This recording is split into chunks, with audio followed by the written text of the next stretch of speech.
Sorry that I cannot be with you in Andalusia. Currently I'm in a hotel room in Yaoundé in the Cameroon, but I did want to send you a short message to say how much I'm sorry that I cannot be with you. I think in talking about where geography is, perhaps 4 things in this very brief video that I'd like to share with you. One, I've always believed that geography has a unique place amongst disciplines in that it brings together everything we understand about being human with everything we understand about the physical world. Traditionally, one of the main themes in geography has been about that interaction between people and the physical environments in which they live.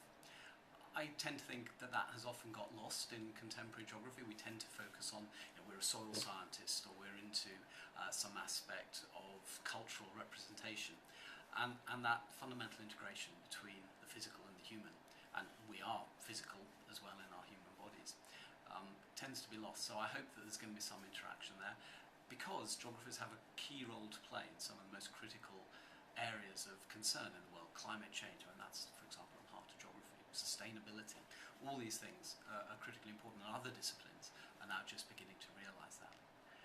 A second area that I think has always fascinated me about geography is what one might call the difference that a place makes. Things are different in different parts of the world. I don't know quite what the temperature in Andalusia is at the moment, but it's certainly very hot and humid here in Cameroon. So what is it that makes places different, and how does that have impact on our shared understandings?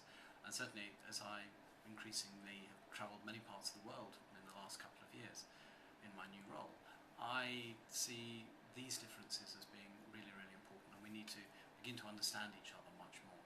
But differences can be at a local scale. So, what about living in this particular place? How does that change our experiences of the world?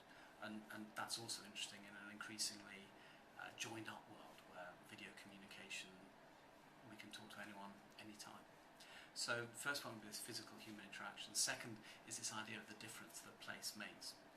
But I think in my own worked experience, I've always been fascinated too by other intellectual journeys, and we tend to have lost in much discourse the old Renaissance view that we can draw on different ideas from different parts of the world.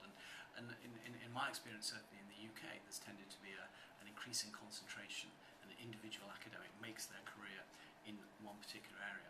I remember when I was a young academic, my head of department said, Tim, make yourself the expert in one particular field, and do that for all of your life.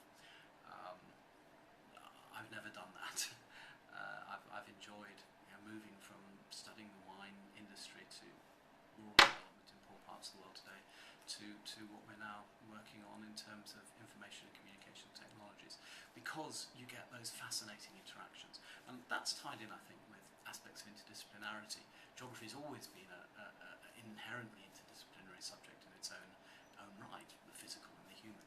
But we can explore other adventures with other disciplines as well.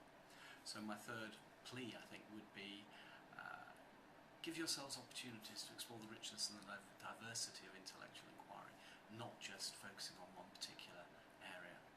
And the fourth final thing I would say is I've always enjoyed the writings of and been stimulated by the thoughts behind critical theory. And many of you will know that I've been a great admirer over many years of the work of Jürgen Habermas, particularly actually his earlier works. And I think I take two fundamental things away from that I hope many of you would also share. Firstly, that there's an important interaction between theory and practice.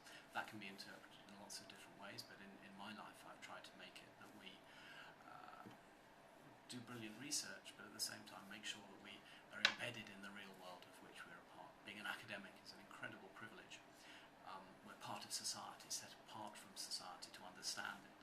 And that gives us a real need to go beyond just mere what is there and understanding, explaining it, but also going much more into the normative, what should be. and it's important for academics to get out of their universities and engage in the real world, engage in actually making the world in which we're living a better place. And another aspect of Habermas's work that I've always been inspired by is this understanding that underneath all knowledge there are interests. Knowledge isn't something that's pure. Science, there are underlying interests that make it the way it is. And we need to understand those interests and be open about them, because only through so doing can we actually begin to move towards changing the world. So those are just 4 things I'd like to share with you. The first, that let's still maintain that interest between the physical and the human that to me has been at the heart of geography for many decades. Secondly, geography is about the difference that place makes, and understanding that and helping people in different places to understand each other and create a better and more peaceful world.